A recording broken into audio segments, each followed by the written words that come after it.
On est toujours dans notre série de messages Vision, à Nouvelle-Vie, Longueuil et la Prairie, et un retour aux actes. Un retour aux actes, j'aime ça, un retour aux actes. Pas juste se contenter de ce qu'on a, mais il y a des actes, il y a des choses à poser. On s'attend à des choses de la part de Dieu ensemble. Alors, on va continuer dans notre série de messages. Et j'aimerais commencer en disant ceci. Depuis la chute au Jardin d'Éden, depuis que l'homme a chuté au Jardin d'Éden, Dieu a attendu ce moment. Avec tellement d'impatience, ce moment d'envoyer son propre fils, son unique, son propre fils, pour prendre la forme d'un homme, l'envoyer sur la terre, prendre la forme d'un homme, notre forme à nous, ici sur la terre, pour venir donner sa vie en tant qu'homme sur la terre et en tant que fils de Dieu pour sauver l'humanité. C'est ce qu'il a fait. C'est ce qu'il a fait. Sur la croix, dans son corps d'homme, comme nous, mais aussi en tant que fils de Dieu, il a choisi de prendre sur lui nos péchés. Lui qui n'avait fait aucun péché, qui n'avait aucune faute, il a été fait péché pour nous.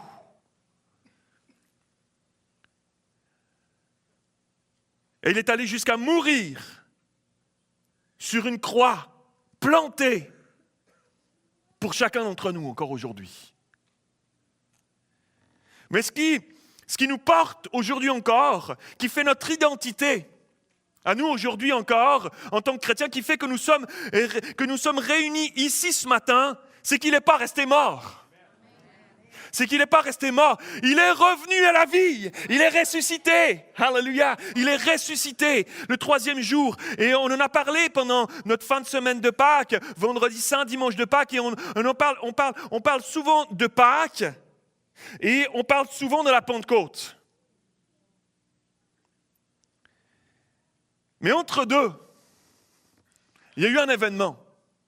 Entre deux, il y a eu un événement. Et justement, j'aimerais m'arrêter ce matin et j'aimerais parler avec vous des jours qui ont suivi la résurrection de Jésus. J'aimerais qu'on regarde ensemble qu'est-ce qui s'est passé dans les jours qui ont suivi la résurrection de Jésus, pour arriver entre la résurrection et l'ascension auprès de son Père.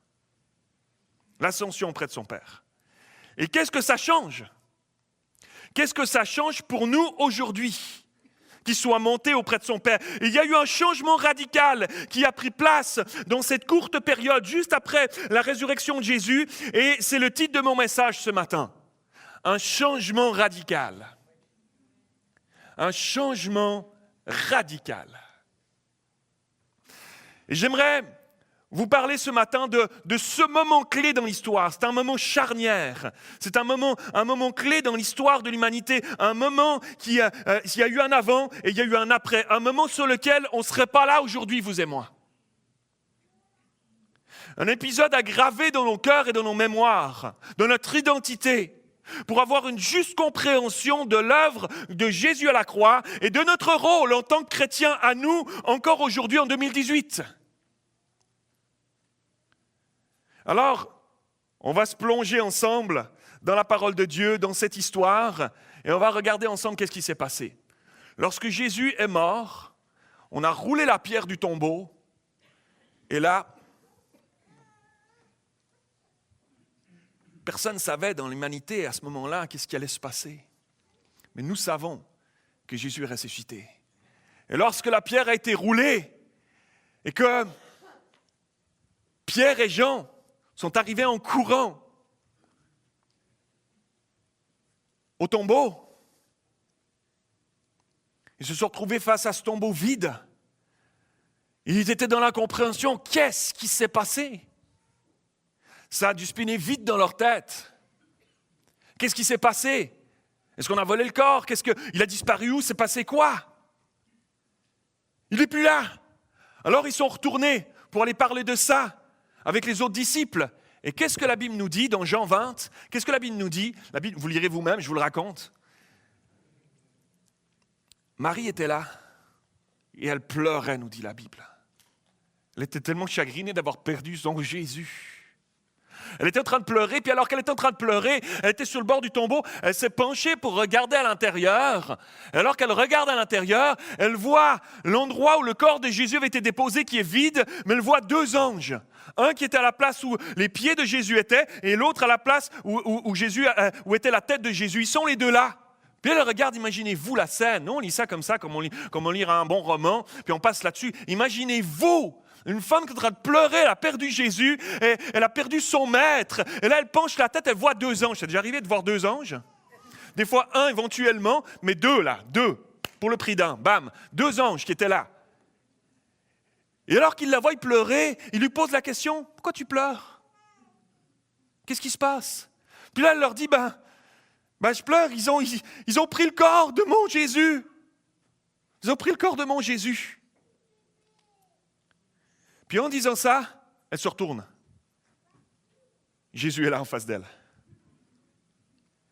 Imaginez-vous, elle voit 2 anges, puis il lui pose la question, pourquoi tu pleures? Ils ont pris le corps de mon Jésus. Jésus est là. Puis elle ne le reconnaît pas, elle pense que c'est le jardinier. Et Jésus pose la même question que les anges, pourquoi tu pleures? Pourquoi tu pleures? Puis là, elle dit, elle pense que c'est le jardinier, sérieux. Il lui dit, rends-moi le corps de Jésus alors, rends-moi son corps, c'est toi qui l'as pris? La situation est incroyable. Et là, Jésus, je vais juste l'appeler par son nom, nous dit la Bible. Marie. Et au moment où il dit son nom, les écailles tombent de ses yeux. Elle reconnaît Jésus. Rabouni, elle va lui dire, Rabouni, c'est toi. Puis là, Jésus lui dit, touche-moi pas encore, parce que je ne suis pas encore monté vers mon Père. Ah, waouh! Alors évidemment, elle va courir raconter ça aux disciples, etc. Mais qu'est-ce qui s'est passé? Pourquoi est-ce qu'il lui a dit, touche-moi pas, je ne suis pas encore monté auprès de mon Père? Qu'est-ce qui s'est passé entre le moment de sa mort et ce moment-là où il était comme en chemin? Il était comme en chemin pour monter vers son Père. Puis là, sur son chemin, il y a eu Marie. Qu'est-ce qui s'est passé? La Bible nous dit que lorsque Jésus est mort, il est allé dans le séjour des morts. Il est allé dans le séjour des morts. Et il s'est retrouvé face à Satan, l'ennemi de nos âmes, et il a pris des mains de Satan les clés de la mort. Il a pris des mains de Satan les clés de la mort. Est-ce que vous me suivez ce matin? Il a arraché des mains de Satan les clés de la mort. Ça veut dire quoi? Ça veut dire quoi? Ça veut dire que Satan détenait les clés de la mort. Et Jésus, par le prix qu'il a payé à la croix, a eu le droit, l'autorité, au nom de Dieu, de se présenter devant Satan, puis dire, donne-moi ça, c'est à moi maintenant. Donne-moi ça, c'est à moi maintenant qui vais gérer ça maintenant. Parce qu'en mon nom maintenant, ceux qui voudront accepter de m'accueillir dans leur vie, fini la mort pour eux. Ils auront la vie éternelle maintenant. Alléluia. Évidemment, chacun d'entre nous, on va mourir de notre corps mortel ici, notre chair. On va tous mourir, à part la génération qui vivra le retour de Jésus puis qui va monter. Boum. C'est pour ça qu'on meurt encore aujourd'hui dans notre corps. Mais Jésus, en descendant dans le séjour des morts et en reprenant cette clé, a ouvert un chemin de possibilités. Un chemin de possibilités pour l'humanité. Lorsque on a cette révélation de Jésus qui vient se révéler à nous, qu'on confesse nos péchés, qu'on se repent de notre vie loin de Dieu et qu'on ouvre notre cœur, qu'on ouvre notre vie à la vie de Dieu, alors Jésus qui détient les clés de la mort, alléluia, nous dit tu as la vie éternelle. J'ai tout pouvoir m'a été donné dans le ciel et sur la terre. Maintenant, j'ai ce pouvoir-là de te donner la vie éternelle. Alléluia. Quelle grâce extraordinaire, ça mérite un applaudissement. Ça mérite un honneur pour Jésus ce matin, son œuvre. Wouh! Alléluia! Apocalypse 1, 18. Mon cher Jean, j'étais mort, et voici, je suis vivant au siècle des siècles. Je tiens les clés de la mort et du séjour des morts, mes amis. Quelle nouvelle extraordinaire! Quelle nouvelle historique, quelle nouvelle qui a chamboulé tout le cours de l'histoire, mes amis. À ce moment-là, depuis la chute en Éden, le plan de Dieu de se réconcilier, de trouver un moyen de se réconcilier avec l'humanité, qui s'était perdue loin de lui, tellement rempli d'amour pour nous, tellement rempli d'amour pour l'humanité, Dieu a cherché un moyen et attendait ce moment avec tellement d'impatience, aller jusqu'à sacrifier son Fils, son unique, qui est descendu dans le séjour des morts, pour chacune d'entre nous. Pour chacune d'entre nous, pour nous donner la possibilité d'avoir cette vie éternelle. C'est lui qui détient les clés, maintenant. Alléluia. Pour que le chemin des possibles puisse être ouvert pour chacun d'entre nous et pour toutes les personnes qui donneront encore leur vie à Jésus dans les jours, dans les semaines, dans les mois qui viennent et ici à Nouvelle-Ville-la-Prairie. Au nom de Jésus. Amen. Alléluia. Jésus a fait cette œuvre que faisait dans l'Ancien Testament le souverain sacrificateur. Le souverain sacrificateur, une fois par année, ils entraient dans le lieu très saint et ils y versaient le sang d'un agneau, sans défaut, sans tache, sur le propitiatoire, sur le caporette, sur le propitiatoire de l'arche de l'Alliance, là où les chérubins sont recourbés. Ils versaient là, la présence de Dieu était représentée à cet endroit-là, et était présente à cet endroit-là. Ils versaient le sang à cet endroit-là pour le pardon, pour la purification des péchés du peuple. Et Jésus a accompli ça une fois pour toutes en entrant lui-même dans le lieu très saint du ciel, dans la présence de Dieu éternel, du Dieu lui-même. Après sa résurrection, il a vu Marie, il a dit « Hey, touche-moi pas, je dois monter encore. » C'est là qu'il allait. Il montait auprès de son Père, auprès du Dieu très saint après sa résurrection. Lui, l'agneau immolé que Dieu a sacrifié à notre place pour nous sauver. Wouh! C'est extraordinaire, mes amis. C'est extraordinaire. Et c'est cette merveilleuse alliance-là, maintenant, cette nouvelle alliance-là, qui nous permet aujourd'hui de vivre une vie nouvelle et d'accéder à la vie éternelle par le nom de Jésus, mes amis, ce matin. On ne peut pas se contenter. Nous ne devons pas nous contenter d'une petite vie chrétienne morne, pépère. Juste, je me contente de mon salut, puis je fais ce que je peux pour vivre, toffer ma vie jusqu'au retour du Seigneur. Non! Il y a tellement plus que ça. Il n'a pas payé un si grand prix juste pour qu'on ait une petite vie chrétienne pépère, tranquille de notre coin. Il y a tellement plus, mes amis. Et on va y aller ensemble sur ce chemin. On y va résolument sur ce chemin-là parce que Dieu a plus pour ta vie. Dieu a plus pour ta famille. Dieu a plus pour ton couple. Dieu a plus pour l'Église. Et Dieu a plus pour cette région ici où il nous a placés avec cette Église à Nouvelle-Ville-la-Prairie. Dieu a plus, mes amis. Il y a des gens qui ont besoin de Jésus et c'est déterminant. Notre avancée spirituelle, notre cheminement de croissance spirituelle est déterminant. Parce que si on fait juste se contenter de notre salut, il n'y a pas beaucoup de rayonnement, il n'y a pas beaucoup d'influence, il n'y a pas grand-chose qui coule et qui déborde de nos vies pour aller sur l'extérieur, pour aller couler sur ceux que Dieu a placés autour de nous et qui ont besoin que tu brilles de Jésus pour que leur vie soit transformée. Alléluia. Alors on y va résolument sur ce chemin. J'y vais résolument sur ce chemin. Dans ma vie personnelle, dans notre vie de couple, dans notre vie de famille, on y va sur ce chemin-là. Alléluia. Déterminé. Hébreux, chapitre 4, verset 14. Jean, c'est magnifique, je me retourne, il est déjà là. C'est comme Marie, quand elle s'est retournée, boum, Jésus était là, tu vois. Super, est-ce qu'on peut applaudir Jean? Il est magnifique. Merci pour le travail. Merci pour le travail de ceux qui font la projection. Ainsi, puisque nous avons un grand souverain sacrificateur, Jésus, qui a traversé les cieux, Jésus, le Fils de Dieu, demeurons fermes dans la foi que nous reconnaissons comme vraie. Demeurons fermes, persévérons, grandissons dans cette foi pour qu'on puisse rayonner, pour que ça puisse déborder, que ça puisse couler et que Dieu nous amène encore d'autres personnes qui ne connaissent pas Jésus, qui en ont tellement besoin dans notre entourage, ici dans cette région, dans le nom de Jésus. Alléluia. Ça va, vous êtes avec moi?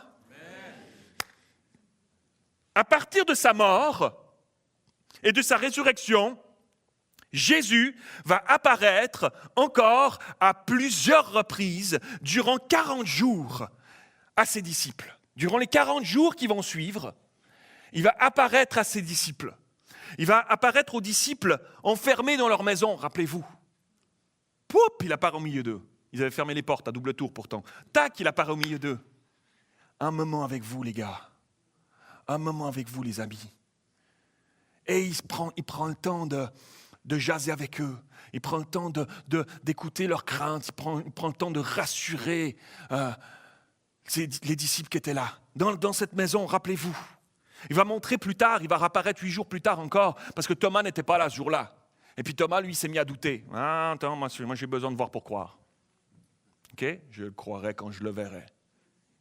Et mon Jésus, tellement rempli de compassion, il aurait pu dire, c'est ça la foi, c'est l'assurance, c'est les choses qu'on ne voit pas, c'est l'assurance des choses qu'on ne voit pas, c'est la démonstration de celles qu'on ne voit pas. Donc tu n'as pas vu, tu n'as pas cru, qu'est-ce que tu veux que je te dise? Mon pauvre petit Thomas, il fallait que tu crois, ta foi elle est où? Gens de peu de foi. Non, plein de compassion, 8 jours plus tard, il dit, je reviens. Il a douté Thomas. Puis moi je suis à côté de ceux qui doutent. J'accompagne ceux qui doutent, je viens rejoindre ceux qui doutent au milieu de leurs doutes et de leurs questionnements. Alors il a apparu 8 jours plus tard. Et même chose, ils avaient de nouveau verrouillé, clic, clic, clic, clic, ils avaient de nouveau fermé les clac, clac, clac, les verrous de la porte et tout ça. Ils étaient de nouveau réunis là au milieu parce qu'ils avaient peur. Ils avaient peur des Juifs, ils avaient peur des religieux, ils avaient peur qu'on leur fasse ce qu'on avait fait à Jésus, ils avaient peur de tout ça. Et ils s'enferment à double tour. Puis là, je dis, hop, il réapparaît de nouveau. Ah Thomas, t'es là, aujourd'hui t'es là, super, regarde un peu. Mets tes mains, touche, vas-y. Je l'ai fait pour toi, Thomas. Je l'ai fait pour toi. Je l'ai donné pour toi, ma vie, Thomas. Et pour toute l'humanité. Waouh, rappelez-vous. Il va apparaître à ses disciples sur cette plage, au bord de la mer de Galilée. Alors que, découragés, les disciples, qu'est-ce qu'ils font?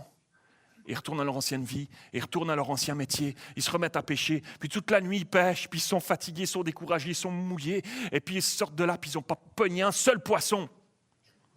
Robert, pas pogné un seul poisson, imagine un peu. Robert, il ne peut pas concevoir ça. Et là, Jésus les attend sur la plage. Qu'est-ce qu'il a fait? Un feu pour les réchauffer. Et lui, on ne sait pas trop comment, mais lui, ça a pogné la pêche, lui, il a des poissons. Et puis il est en train de leur faire griller des poissons, il a préparé le repas. Ah, mais pourtant Jésus, c'était toi leur berger, c'était eux qui devaient te servir. Quand on est arrivé à ce stade-là, normalement, c'est les autres qui te servent.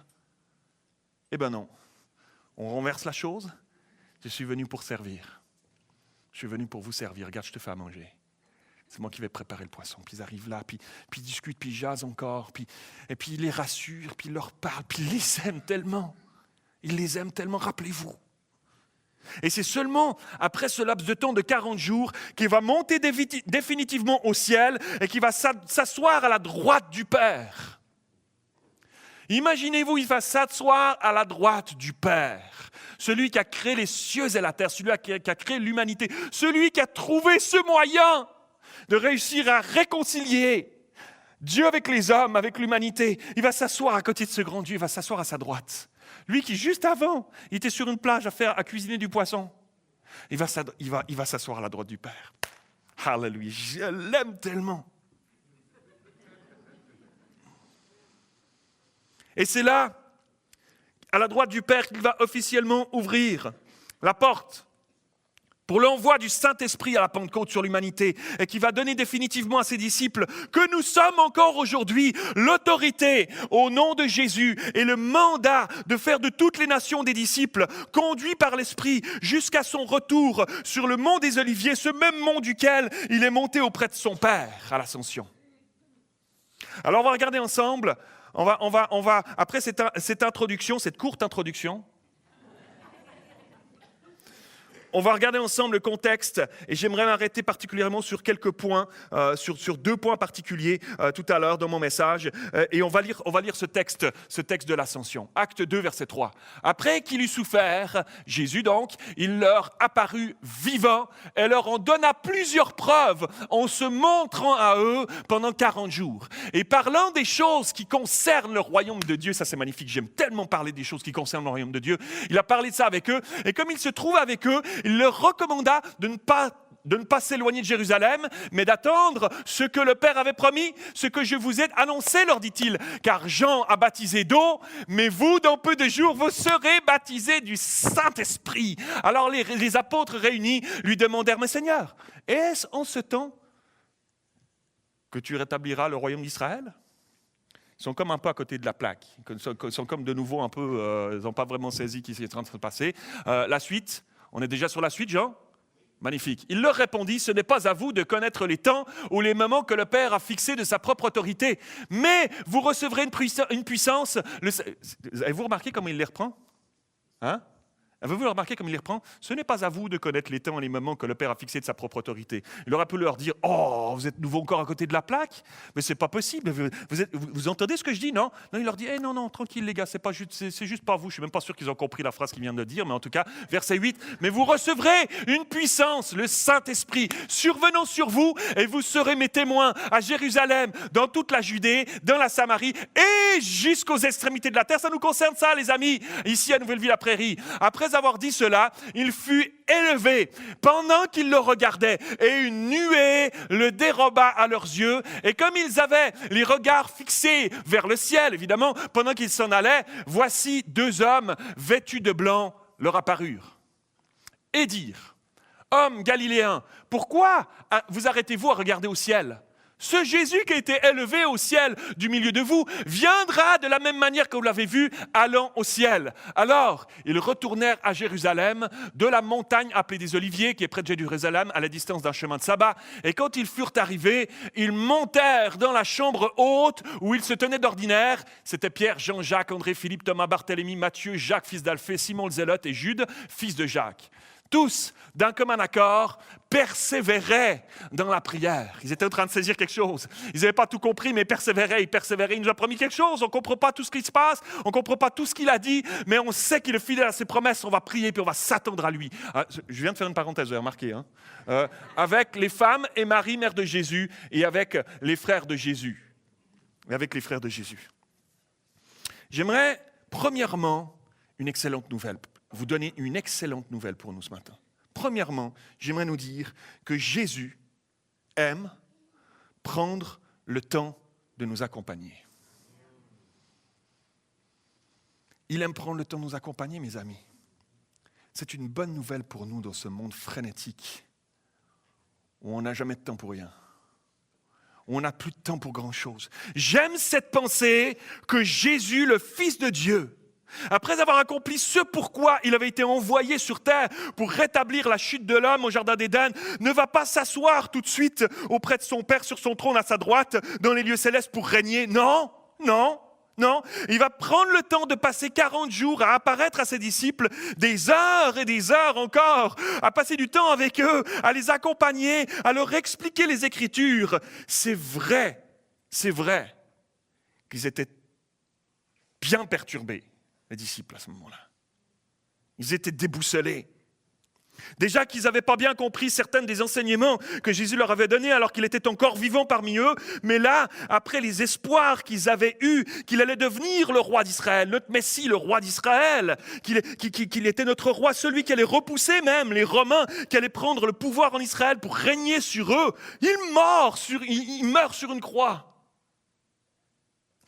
Quelle déception! Les disciples étaient totalement déboussolés, totalement découragés. Il suffit de relire les disciples sur le chemin d'Emmaüs. Le pasteur Patrice Martoral en a parlé quand il a prêché ici il y a 2 semaines en arrière. Complètement perdus. Ils raisonnaient, ils se questionnaient, ils doutaient. Ils étaient en train de s'éloigner même. Jésus prend le temps d'expliquer les choses aux disciples, de cheminer avec eux, de leur faire comprendre, de les rassurer, de les encourager, de les fortifier. C'est tellement beau de voir ça sous cet angle, mes amis. Et alors que je priais ce matin, j'ai senti fortement le Saint-Esprit me communiquer à quel point plusieurs parmi nous, écoutez-moi bien ce matin, à quel point plusieurs parmi nous sont solitaires. Alléluia. Dieu veut te sortir de ta solitude. Pas une solitude où il n'y a personne autour de moi, je suis comme dans un désert. Mais une solitude de Dieu.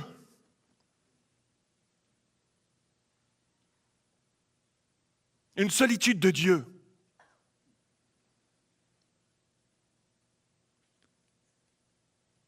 Ce n'est pas une solitude à la manière des hommes. Il y a des gens autour de toi. Il y a des activités dans ta vie nombreuses. Une frénésie même peut-être. Un programme, des horaires, tant de choses à faire. Mais il y a une solitude de Dieu parce que tu n'as plus le temps pour lui. Un manque de Dieu dans ta vie. Tellement de place pour d'autres choses, pour tant d'autres choses. Un horaire tellement chargé où Dieu n'arrive plus à se frayer un passage, une place pour te côtoyer puis te parler encore. Et lui, il est là, tranquillement assis sur la plage de ta vie. Il t'a préparé du poisson comme il l'a fait avec les disciples. Il veut juste passer du temps avec toi. Il a juste ce désir de connecter avec toi parce que c'est juste l'essence même de qui est Dieu depuis qu'il a créé l'humanité puis qu'il nous a créés. Il s'est trituré la tête pour essayer de trouver un moyen après la chute au jardin d'Éden pour reconnecter parce que c'est ça qu'il veut, c'est connecter avec nous, mes amis. C'est ça sa priorité. C'est pour ça qu'il a envoyé Jésus. C'est pour nous réconcilier avec Dieu. Et aujourd'hui encore, il s'évertue à s'asseoir sur la plage de ta vie, jour après jour, et il t'attend. Il t'attend, puis toi, tu n'as pas le temps. Puis tu as le temps pour tellement d'autres choses moins importantes et plus insignifiantes, tellement que passer du temps avec le Fils de Dieu, celui qui s'est assis à la droite du Père, puis qui nous fait l'honneur de s'asseoir sur la plage de nos vies jour après jour pour dire hey, « Regarde, je suis là. Regarde, je t'attends. J'ai tellement juste envie de passer du temps avec toi. » J'ai tellement, puis pas comme un maître avec un élève où assieds-toi, puis tu sais, je vais sortir tout mon enseignement, puis bam, bam, bam, point 1, point 2, point 3, point 4, t'as compris le message? Ok, maintenant, vas-y, fais. Non, c'est pas comme ça. Il s'assoit pour manger avec ses disciples. Il a cuisiné des choses toutes simples de la vie, des choses qui vont te rejoindre dans ton quotidien, des choses qui vont te rejoindre clairement dans ton quotidien. Ne pense pas. Arrête de penser que Dieu a autre chose à faire. Dieu se soucie de ta vie, il s'assied sur la plage de ta vie. En ce moment, il est assis sur la plage de ta vie, puis il t'attend. Alléluia.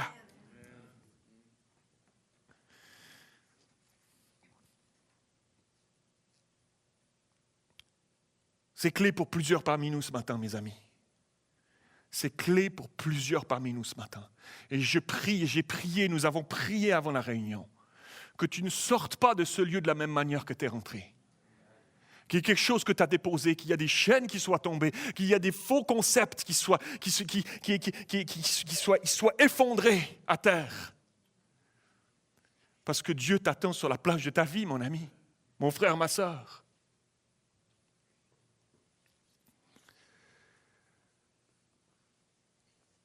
Pourtant, il y a de ces moments dans la vie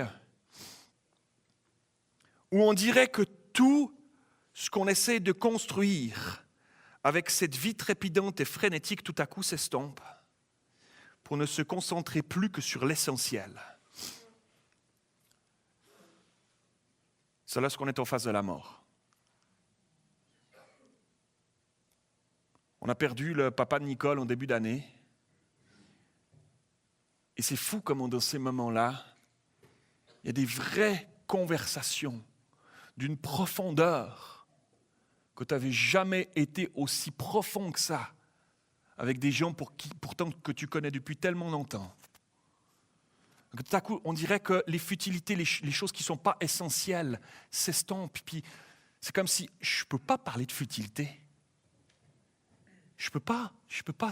Ce serait indécent de parler de choses futiles là. C'est comme on dirait qu'il n'y a plus que l'essentiel qui devient important, puis on peut se dire des choses dans ces moments-là qui viennent vraiment du fond du cœur.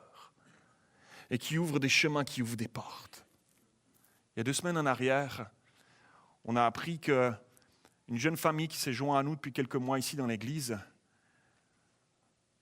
avait son petit bébé de 7 mois gravement malade à l'hôpital. Et on a décidé avec Nicole, avec pasteur Valérie Lecomte et puis avec Caleb, qui travaille aussi avec nous au niveau de l'enfance, d'aller à l'hôpital. On est allé les visiter, puis on est allé prier pour le petit Adrian. Et les parents étaient là, Ce bébé est né prématuré, ses poumons n'étaient pas formés et ses poumons ne se sont pas développés. Et il avait la grandeur d'un enfant de 3 mois, d'un bébé de 3 mois, dans un corps d'un enfant de 7 mois. Et malheureusement, dimanche passé, il s'en est allé. Et savez-vous quoi? On a prié pour une guérison, on a prié pour un miracle. Mais le plus grand des miracles que j'ai vu, cet enfant est dans la présence de Dieu, tellement bien maintenant dans les bras du Seigneur. Et il y a des questions qui se bousculent dans nos têtes qu'on ne comprend pas. On ne comprend pas pourquoi. Il y a des questions qui se sont posées, qu'on s'est posées ensemble, qui nous ont posées, puis je n'ai pas de réponse. Je n'ai pas de réponse pastorale, théologique toute faite à ces choses-là. Pourquoi? Pourquoi nous? Pourquoi si vite? Pourquoi si tôt? Pourquoi comme ça? Je n'ai pas de réponse à ça. Mais un miracle extraordinaire que je vois dans la vie de ces 2 parents. Depuis maintenant 1 semaine, qu'on a suivi, qu'on est allé rencontrer, qu'on est allé voir chez eux, qu'on est allé les soutenir, puis les aider, puis prier avec eux. De voir le miracle d'une foi vivante, alors qu'ils ont perdu leur enfant et qui s'accrochent à Dieu, malgré leur pourquoi, malgré leurs questions. Ils disent que Dieu, malgré tout, reste bon. Waouh! Waouh! Comment tu peux dire ça si tu n'as pas eu une révélation de ce Jésus sur la plage de ta vie et que tu n'as pas passé du temps avec ce Jésus sur la plage de ta vie qui vient te rassurer, qui vient te réconforter, qui vient te serrer dans tes bras dans tes moments de vallée, dans tes moments d'épreuve, dans tes moments de solitude. Dans ces moments-là, il y a une seule chose à faire, c'est d'aller se blottir près de lui. Je ne comprends pas tout, je ne sais pas tout ce qui arrive, je ne sais pas pourquoi, Seigneur, mais je sais que le seul endroit où je me sens bien, le seul endroit où je veux être maintenant, c'est dans tes bras d'amour, Seigneur. C'est dans ta présence, c'est là qu'il y a le réconfort, c'est là qu'il y a la consolation, c'est là exactement ce qu'il y a, ce dont j'ai besoin pour continuer sur ce chemin-là, même si je ne comprends pas tout. Alléluia. Waouh. On va continuer à les soutenir. Je vais faire les funérailles cette semaine qui vient. Et on va continuer à les entourer avec l'amour de Dieu. Mais je l'ai eu au téléphone encore hier soir et il pleurait au téléphone. Il me disait merci pour l'Église, merci. Merci pour vos prières, merci d'être avec nous, merci pour la famille. Mais j'aimerais vous dire que c'est pas moi, c'est pas nous, c'est pas des actes humains, c'est juste un désir d'être ensemble sur le chemin que Dieu a tracé pour nos vies, et pas de se contenter de notre salut, de dire Seigneur, il y a plus ensemble, il y a plus en tant qu'Église, il y a plus de témoignages de ton amour qui transforme les vies encore aujourd'hui et qui nous donne ce dont nous avons besoin pour traverser les épreuves de la vie. Alléluia. Alléluia. J'aimerais dire à quelqu'un ce matin, ne pense pas que Dieu a des choses plus importantes ou trop importantes pour ne pas prendre soin de toi, pour ne pas se soucier de ta vie, pour ne pas chercher à avoir des solutions pour ta situation, dans ta solitude intérieure, dans tes doutes, dans tes questions, au milieu de ton épreuve et de tes combats. Ne pense pas que Dieu se désintéresse. Jamais de la vie. Au nom de Jésus, je défais ce mensonge-là. Dieu se soucie de chacun d'entre nous. Et chaque détail de nos vies. Il est celui qui aime prendre le temps. Et c'était mon premier point. Il est celui qui aime prendre le temps de nous accompagner, de se révéler à nous, de nous rassurer, de nous expliquer même parfois ce que nous ne saisissons pas. Jésus aime prendre le temps de nous accompagner. Mets-toi ça dans le crâne ce matin. Il marche à nos côtés sur le chemin de nos vies et il a le temps. Ah, le Seigneur n'a pas le temps, il faut gérer l'humanité là. Comme la terre est vaste, l'univers encore plus, il a le temps. Il était, il est et il sera. Il a le temps. Il a le temps. Contrairement à cette image erronée qu'on se fait souvent de Dieu, occupé, surchargé à traiter les nombreuses affaires. Non, il n'est pas dépassé par les bêtises des hommes. Il n'est pas tombé de son trône. Non. Il n'est pas déstabilisé par nos agissements et nos agitements. Il aime prendre le temps avec ses enfants pour cheminer avec nous. Qu'est-ce que c'est rassurant, mes amis? Qu'est-ce que c'est bienfaisant, quelle bonne nouvelle. Amen. Deuxièmement ce matin.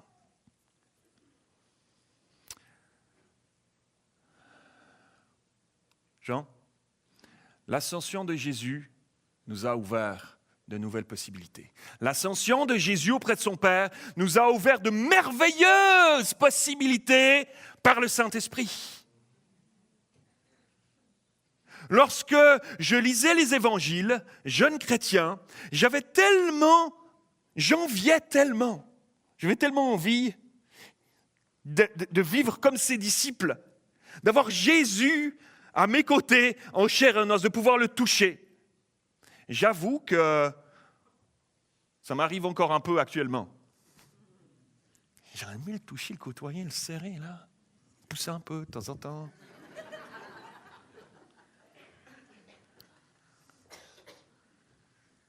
Mais, lorsque Jésus s'est fait homme, en venant sur la terre, il a accepté de se limiter. Lui, le Fils de Dieu, il a accepté de se limiter en prenant la forme, le corps d'un homme. Non pas multiplié, pas cloné, juste à un endroit.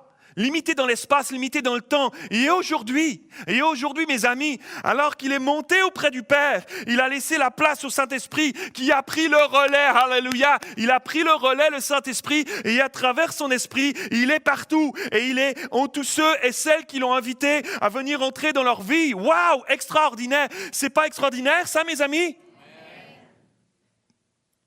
Une ère nouvelle s'est ouverte.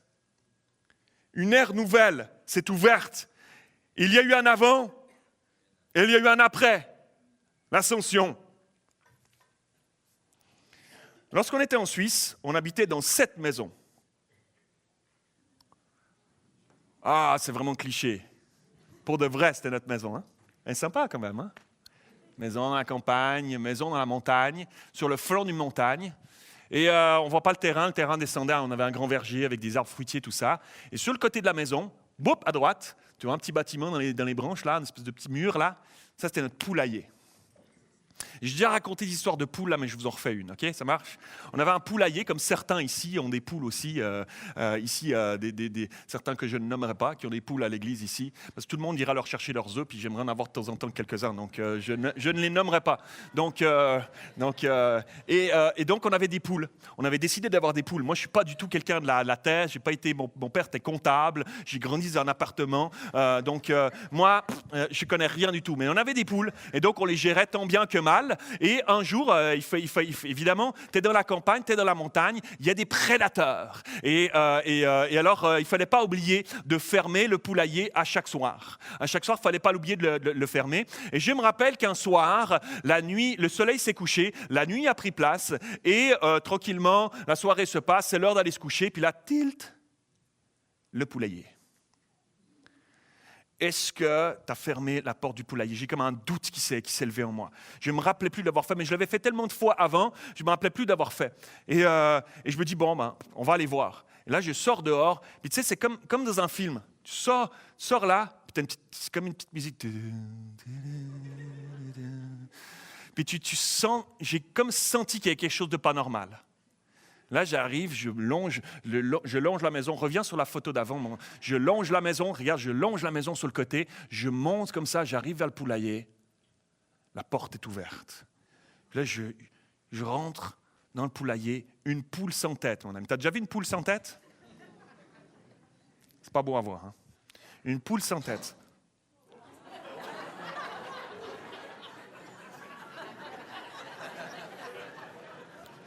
Oh! Faites-moi pas ce coup-là. Hein. Sortez derrière les rideaux, ceux qui sont cachés là. Je me retourne, il y a Jésus. Ah, ce serait magnifique. Hein? Mais il est là partout au milieu de nous, c'est ça qui est extraordinaire. Et donc, j'arrive, une poule sans tête. Ça y est, un renard a fait le travail. Et là, je rentre, j'en vois une autre sur le côté du poulailler qui était aussi comme ça. Et puis, et là, je me dis, où sont les dernières poules? Il y en avait une toute petite style cow-boy, tu sais les poules avec des plumes sur les pattes, puis elles marchent comme ça. Elle avait réussi à se cacher, une poule cow-boy évidemment, elle avait sorti ses touffes, elle avait réussi à se cacher. Et puis elle était dans un coin. Oh! Donc j'ai gardé le coin, j'ai fermé la porte. Puis là, il manquait une, je ne sais pas où elle est. Il manquait une, la plus belle, elle s'appelle Sperber. La plus belle, parce qu'on leur donnait des noms. Il y en avait que c'était Cunégonde, l'autre c'était comment? Ginette. Et donc, excusez pour les Ginettes dans la salle. Donc voilà, ça c'était Sperber. Elle est où ma Sperber? Puis là, je sors du poulailler, je la cherche un peu partout. Puis là, notre grand verger qui descend, je vois, il y avait de la neige un peu partout. Je vois Sperber en bas du verger, près du bord de la route. Elle est juste là sur la neige. Puis elle est là comme la vie est normale. Tout va bien. Et je lui dis, oh, elle a réussi à s'échapper. Mais là, maintenant, c'est 11h30 du soir, et puis c'est le temps d'aller attraper Sperber. Ouais, j'imagine déjà. Tu as déjà essayé d'attraper une poule? Vas-y, cours un peu, hein. Mon ami, ça vole pas, mais ça court, hein. Donc, je descends le verger, je m'enfonce dans la neige, je descends le verger, puis là, je suis là, tu sais, je lui parle comme si c'était mon ami. Pouti, pouti, pouti, pouti, pouti, viens vers papa, tout va bien aller, viens vers papa, regarde papa, il est là, va venir t'attraper. Et puis là, je descends, puis là, il me regarde avec un regard de poule. Et là, j'arrive vers elle, puis là, je suis en train de réfléchir comment je pourrais réussir à l'attraper, comment je vais réussir à un moment, tu sais, le feeling du renard. Le feeling du goupil, là. Je vais dire, je vais sauter à un moment donné, je vais l'attraper. Et là, une voiture passe en arrière, elle détourne son attention, je saute, mon ami, le feeling du goupil. Bap! Je l'attrape dessus, mes 2 mains dessus, j'ai réussi à l'attraper. Oh, comment j'étais fier. Le seul problème, c'est qu'une poule, ça crie. Une poule, ça crie! Moi, je pensais que ça faisait cote, cote, cote, mais une poule, ça crie, mon ami. Dans le village, la poule, elle hurlait comme ça. Qu'est-ce que tu fais? T'es pas une poule. Coupez-lui les cordes vocales, quelque chose comme ça. Et elle hurlait. Et là, je remonte dans la neige et la poule comme ça qui est en train d'hurler.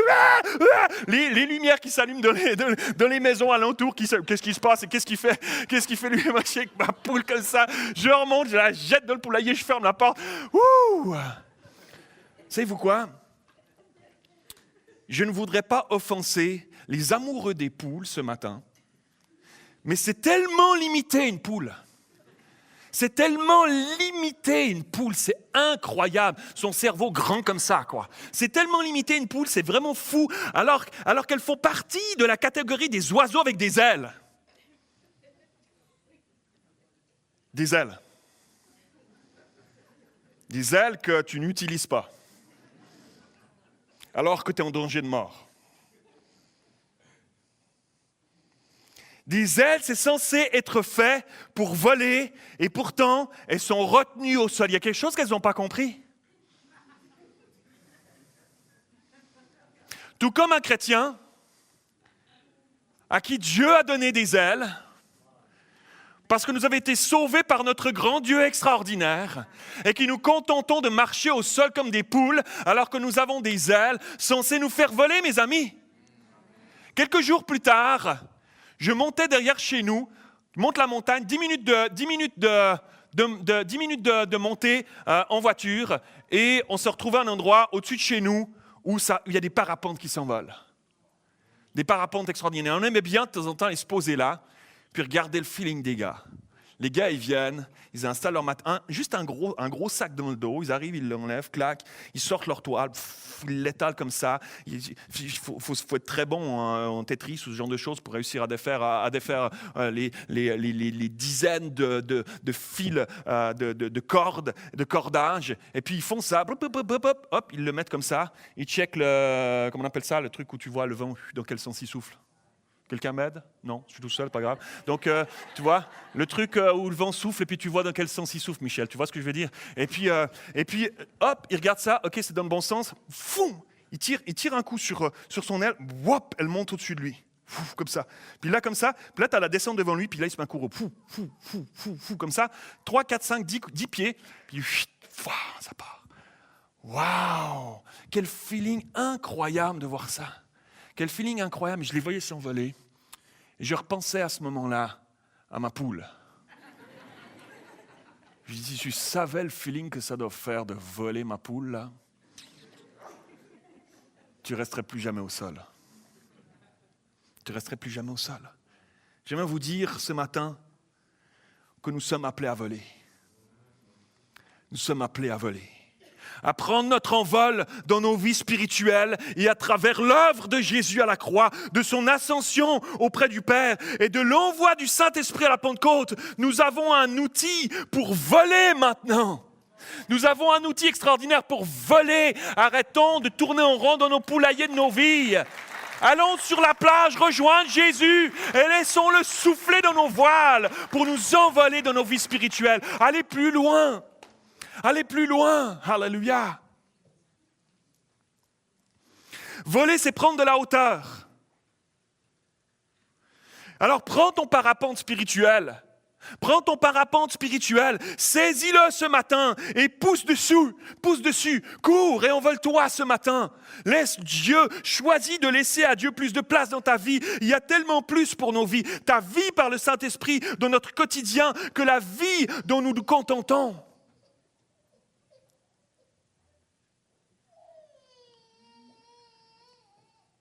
Alléluia. Ça, c'est la famille. Soyez bénis. Voler, c'est prendre de la hauteur. Prendre le large. C'est une liberté totale. C'est la possibilité d'aller plus haut qu'avant, plus loin qu'avant. C'est ce que Dieu nous a offert et nous offre encore aujourd'hui en ayant laissé la place au Saint-Esprit et en montant auprès du Père. Le départ de Jésus auprès du Père nous a ouvert de nouvelles et merveilleuses possibilités, mes amis.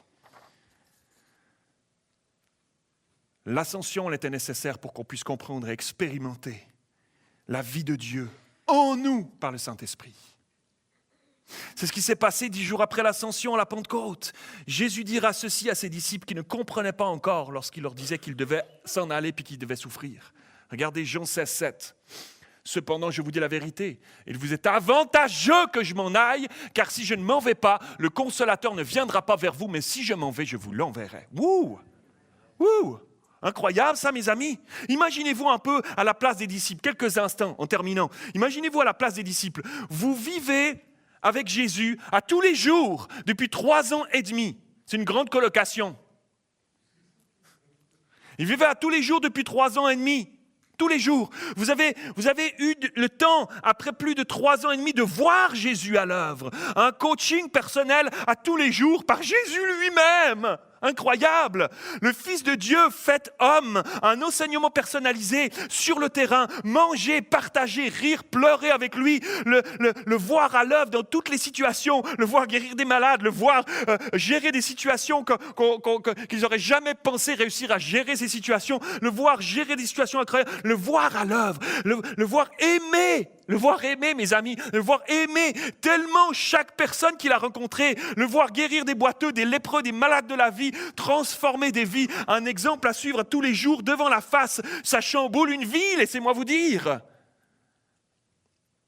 Et un jour, Jésus leur dit qu'il doit souffrir et qu'il doit mourir.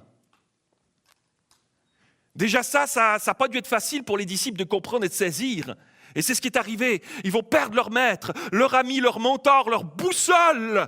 Quel changement radical! Et peu de temps après, Jésus revient. Tu sais, il est de retour. Jésus revient. Il est ressuscité et revient passer 40 jours avec eux. Waouh, c'est génial! C'est génial! Franchement, on va pouvoir reprendre là où on s'est arrêté, recommencer comme avant. Quelle bonne nouvelle! Jésus est de nouveau là!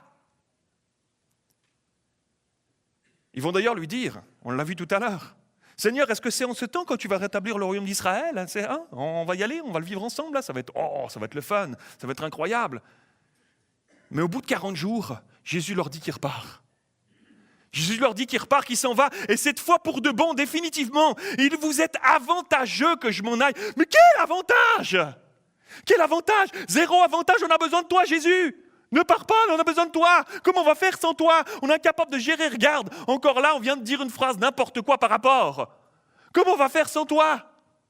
Comment on va faire sans toi?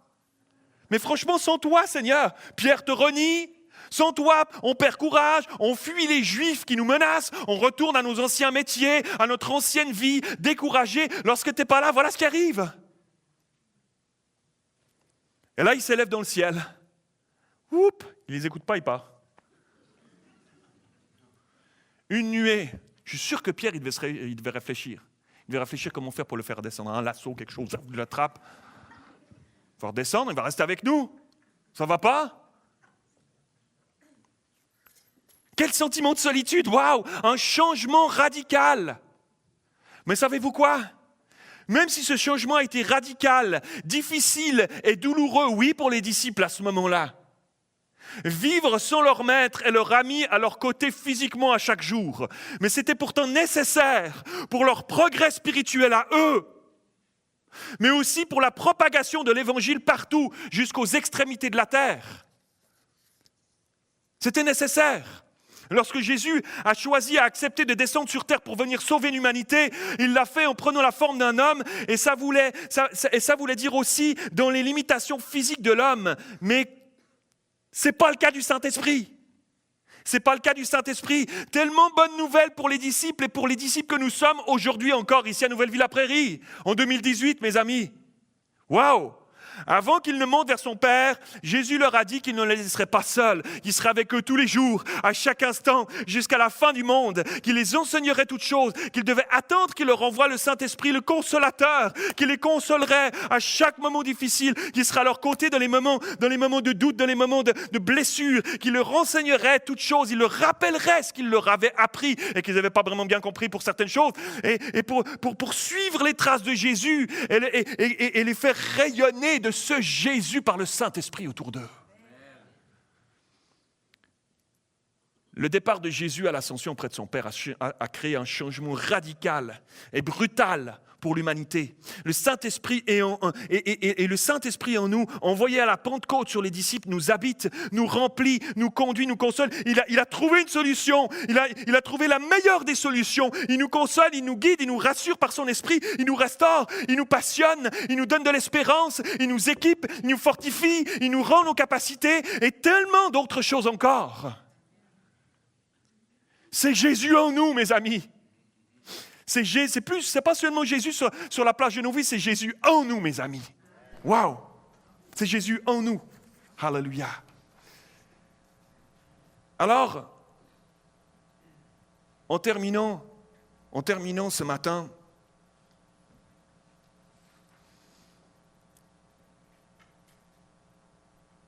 qu'est-ce qu'il fait auprès de son Père maintenant, Jésus? Qu'est-ce qu'il fait auprès de son Père? Est-ce qu'il attend tranquillement?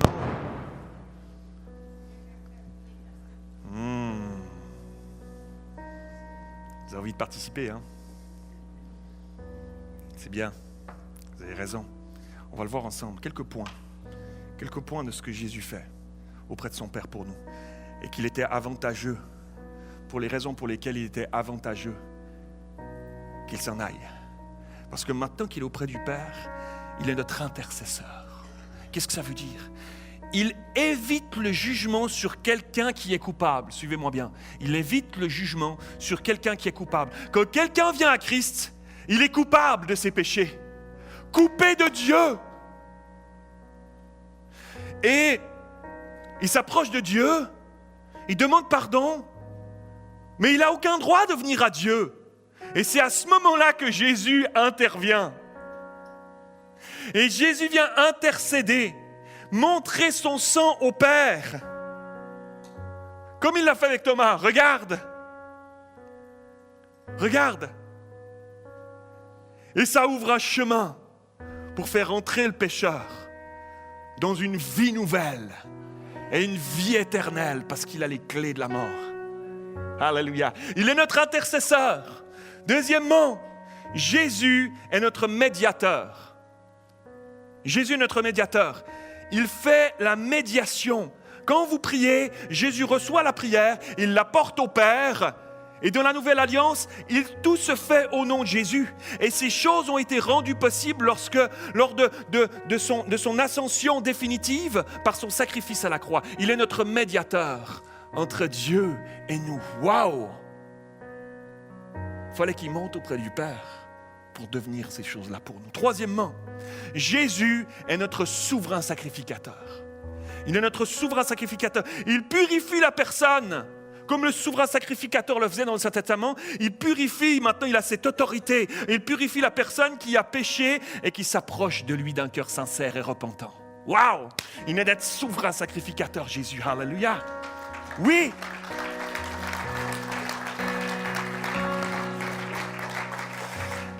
Quatrièmement, il est notre bon berger. Il est notre bon berger. Il dirige ses brebis. Il parle à son église. Il la dirige, son église. Il s'en occupe. Et ceux qu'il a établis comme pasteurs sur son église sont des bergers qui dépendent du grand berger. Il est notre bon berger dans ton quotidien. Il est ton bon berger à chaque instant, partout où tu vas, où ton pasteur ne peut pas venir avec toi. Lui, il est ton bon berger. Alléluia. Dernièrement, il est notre avocat. Il est notre avocat. Il plaide. Il nous aide. Il nous conseille. Lorsque Satan va essayer de nous accuser, il se présente, il est notre avocat. Il dit non, non, j'ai pris les clés, je t'ai pris les clés. Lui et elle, c'est mon enfant. Stop. Tu t'arrêtes là, la limite, elle est ici, tu ne peux plus passer là. Stop. C'est notre avocat. Il est ton avocat. Alléluia. Il plaide notre cause, il est notre avocat. Alléluia. Et il nous conduit par son esprit. Et il nous conduit par son esprit. Le Saint-Esprit a pris le relais, mais ce n'est pas comme quelqu'un d'autre. C'est l'Esprit de Dieu. C'est la troisième personne de la Trinité. Quand tu as le Saint-Esprit qui vient t'habiter, tu as Dieu en toi, tu as Jésus en toi qui te conduit. Tu as le Père, le Fils et le Saint-Esprit en toi. Quelle grâce, alléluia Seigneur. Alléluia Seigneur. Sur la plage de ta vie ce matin, sur la plage de ta vie, il t'attend. Est-ce qu'on peut juste fermer nos yeux en terminant ce matin? Juste fermer nos yeux en terminant ce matin. Alléluia. J'aimerais faire un appel ce matin. Oh Jesus.